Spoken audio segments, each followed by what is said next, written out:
Okay. Magandang umaga, Nes. Ang panig man tayo ng mundo, ha? Ayan, sana po ay nasa maayos kayong kalagayan sa pagpapanood ng bagong video natin ngayong gabing ito. Ayan po, ha?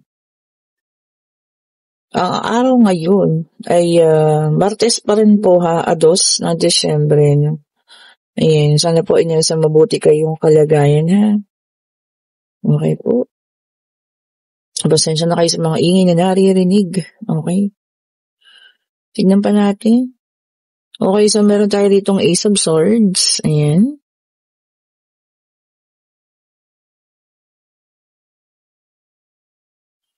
And check pa natin po, ha. Meron tayo dito the Justice. Okay. Kanino kaya itong ating makukuha ngayong gabi, ha? Meron tayong the Death card. Okay po. And sa nais po ng private reading para sa Friday, ha? Magsabi na kayo kasi napupuno na naman po ang panggabing slot. Ayan. Salamat po sa mga reserve na, no? Thank you so much po. Ayan. Pero pwede naman tayong umaga at hapon, ano? Okay rin naman. Okay, meron tayong 5 of Cups. Okay. Tingnan pa natin. Meron tayo ritong 2 of Swords. Umaga at hapon, gabi po. Ayan, pwede. Meron tayo ritong 8 of Pentacles. And meron tayo ritong 4 of Cups. Yung ano lang kasi, iba talagang gusto, gabi po. Gusto magpa-reserve. Ayan. Pero yung mga team abroad naman, okay sila sa umaga, ha. So, wala po tayong problema dyan. Okay, so kompleto na itong ating situational reading for tonight. Ayan. Siguro mag-8 na ng gabi. Ayan, malapit na tayo magtrabaho. Okay po. Kaya ito, gumawa na tayo ng reading, ha. So dito na, may nakakita tayo dito. Nagtapos na yung relasyon na ito. Okay po, kasi may nakita tayong death card which is already finished. Okay po. And parehas naman na kayong move forward. Ang nangyari lang kasi dito, somebody is may regrets, may remorse, meron ng pagsisisi. Ayan, ha. And nandito ang ating Queen of Wands, for some of you yan, mga matapang, mga masisipag na tao. Ayan, ha. So sabi ko gender specification, pwedeng lalaki, pwedeng babae, pwedeng kung sino man po ito sa inyo, ha. And meron din dito tayong nakita na the Judgment, okay, or the Justice, sorry. So ayun, somebody is having their karma. So meron kinakarma dito, no. Pwedeng ito po sa kanyang paghahanap buhay, no, na sobrang na nahihirapan. Ayan, kahit gaano na yung paghahanap buhay na gawin, talagang alam mo yun, baon sa utang, ang daming pinaproblema. Okay po. Lahat pa ng mga bagay na gusto niyang ipanalo, inilalaban niya sana because merong Ace of Swords. Lagi siyang talunan. Okay po. So dito, yung karma is talaga nagkaroon na ng effect sa kanya. Okay?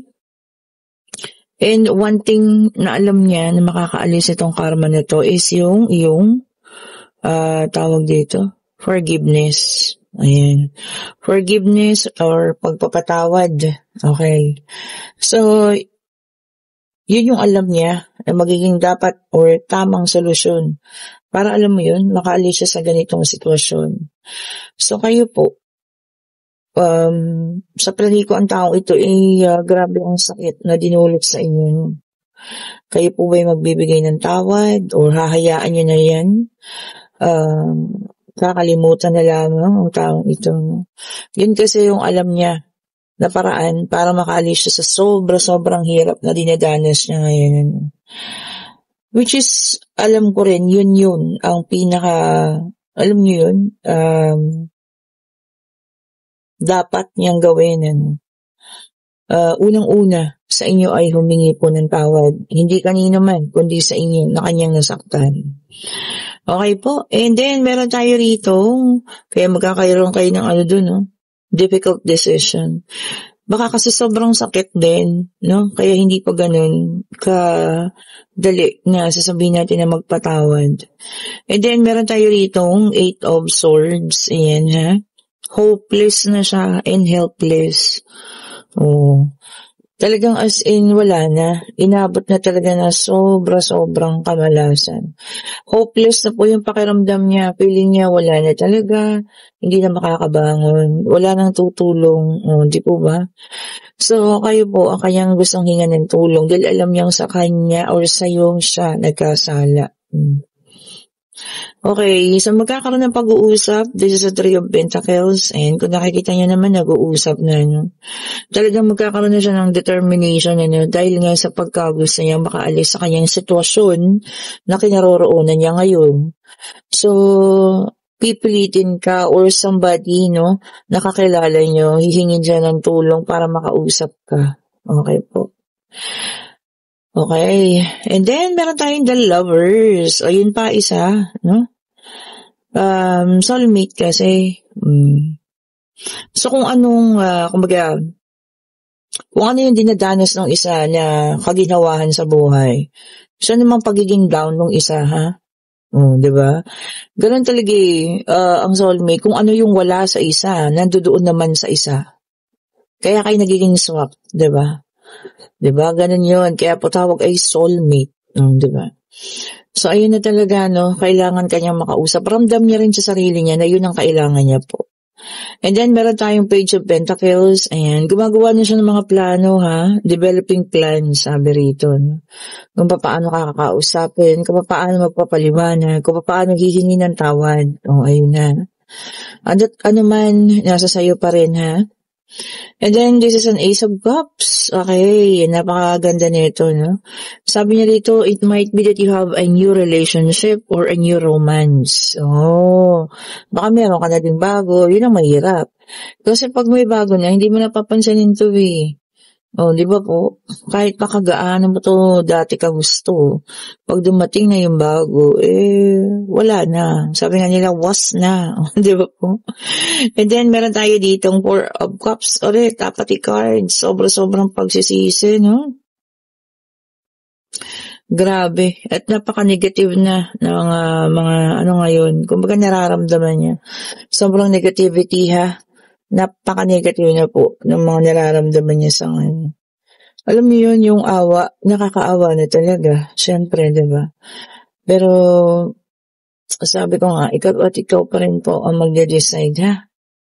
Okay? Tingnan pa natin. And then, meron tayo ditong The Devil, may kasamang number 15. So, 6 and 15, mga numbers na lumabas. Ayan, ano? Sabi niya rito, no, powerless na siya. So, wala na rin, no? Baka may sakit, may karamdaman, wala nang lakas, eh.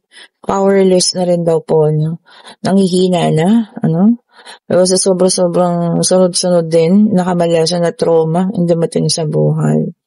Pwede ba nating sabihin na, karma, no? Talagang na justice serve, di ba po? Sabi ko sa inyo, kung isang balding luha, ang binigay sa inyo, doble po yun sa kanya. Okay, and then meron tayo dito, Four of Pentacles, ayan. Sabi niya dito, no, ito para sa'yo siguro to, no? Financial security, ayan. So, sinecured mo ang financial na sa ngayon. Ayan, kumbaga wala na tayong problema, no? Pagdating sa financial, okay na tayo. Kaya lang, di ba, kapag ganito naman, na meron kang isang taong kakilala, hindi na natin sabihin na minahal mo na, alisin na natin yun. Pero yung kakilala na lang, di ba? Ano bang mararamdaman mo? Maaantig ba damdamin mo? Mahayaan mo? Or maaalala mo yung mga bagay na ginawa sa'yo? Lagi kong sasabihin sa inyo, ha? Mas mabuti pa rin po at mainam ang pagpapatawad. Ito na, 2 card agad. Okay, meron tayong Page of Swords. Okay po, Gemini, Libra, and Aquarius. Air sign ito, no? Ayan, ito naman para sa iba, ha? Sabi niya rito, no? Self-expression. Ayan. Baka meron tayong mga galit na ilalabas na dyan, ano? Talaga mailalabas mo sa sobrang inis mo, di ba? Kailangan na lumabas. Minsan ganun talaga. Hindi natin kailangang pigilan ang ating mga sarili, lalo sa mga ganyan, ha? Minsan kailangan natin ilabas. Galit man yan, o kung ano man yan, ano? And then, meron tayong the temperance fire sign ito, no? Aries, Leo, and Sagittarius. Si, the angel temperance. Ayan, sabi rito, no? Malalaman mo na yung mga meaning ng mga bagay-bagay. Oh, you will find the meaning. Ibig sabihin po kung may nangyari recently na hindi mo inaasahan, malalaman mo raw po ang dahilan bakit nangyari ang bagay na ito. Oh, di ba naman? Kasi lahat po ng bagay may reason, ha? Sabi nga nila, everything happens for a reason. Hindi basta-basta nangyayari lang yung mga bagay na yan. It could be something, no, na nangyari na ginawa natin from the past, kaya nangyari ito. O, di ba po? And then, meron tayong 12 swords, air sign. Ayan. Naka-reverse naman ng ating 12 swords, ha? Okay. So, sabi niya dito, information is coming. O, yun po, ha? May paparating na information, ano? Malalaman mo kung ano man yan. Pwedeng napaka-importanting information, pwedeng mga bagay na matagal mo nang, alam mo yun, nais malaman na katotohanan. Okay po. And meron tayo ulit ditong fire sign. So far, fire, air, and fire ulit. Naglalagablab ang ating gabi. 8 of Wands, ano? Okay, sabi niya rito, ha? Sudden action. Hindi inaasahan. Kailangan gawin mo agad. Mabilis ang pag-aksyon ito, no? Kailangan na daw po ngayon na pag-desisyonan. Ayan. Kung ano man yan yung gagawin, ano? Sana maayos po. Sana maging maayos, ano? Kung ano man po yun. Ito, tignan pa natin. And meron tayo ritong 4 of Swords, air sign. Ulit ito, in reverse. Ayan. Exhaustion. Sabi niya, no, pagkapagod. O ayan, baka kung anong ginawa, ha? At napagod ng husto. Magpahinga po, ha? Ako man, parang nakakaramdam po ako ng pagod. Hindi ko alam kung bakit, ano. Baka masyadong mababa ang ating sugar. Ayan po. Sobrang pagod ang ating nararamdaman. And 3 of Swords, air sign ulit. Talagang air and fire. Okay. And sabi niya rito na suffering. Ayan, ako. So, disloyalty. O, ayan po. May mga tao talagang alam mo yun, hindi mo aasahan na sila pa yung magiging disloyalty or magiging unfaithful, ganun.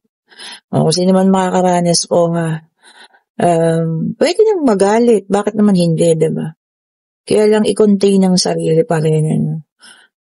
Unang-una, mahalin niyo po sarili ninyo. Diba? Pag nakakaranas na kayo ng ganyan, ibig sabihin, hindi na po maganda, diba? And then, meron tayong the Empress, earth sign naman ito, no? Okay, sabi niya rito, no? Accomplishment. For some of you, may mga ma-accomplish, baka may mga gusto, ito na pala, lumipad na. May mga bagay na, alam niyo yun, matagal lang gusto. So, maka-accomplish na raw po yan, ha? Earth sign ulit, ayan, Taurus, Virgo, and Capricorn, ayan. Ang ganda nito, no? Sabi niya dito, no? Pagiging wise, be wise, sabi niya, no? O yan, siguro may decision making ka, kailangan maging wise, or kailangan talagang gawin mo, maging wise ka na, Huwag ka nang magpaabot na palagi ka na lang nilang inuuto or kung ano man. O, huwag masyadong bigay-bigay, no? Isipin ng sarili pa rin po, ha? O, ayan. O kung kayo yung nasa situational reading na kailangan yung desisyonan ang malaking bagay na yun, kakausapin niyo ba or hindi, magpapatawad ba or hindi, nasa sa inyo pa rin po, ha? Sabi ko nga, lagi kong iniiwan sa inyo ang pagdidesisyon. Okay po. Ayan, pwede na kayong magtanong. Pag-ibig, pangyayari, financial. Kung ano man ang inyong gusto, ayan. Isa lang. So, eto na. Tumalon siya. And yes po ang kanyang sagot. And this is a 6 of Wands. Okay? Ang ganda naman nito, no?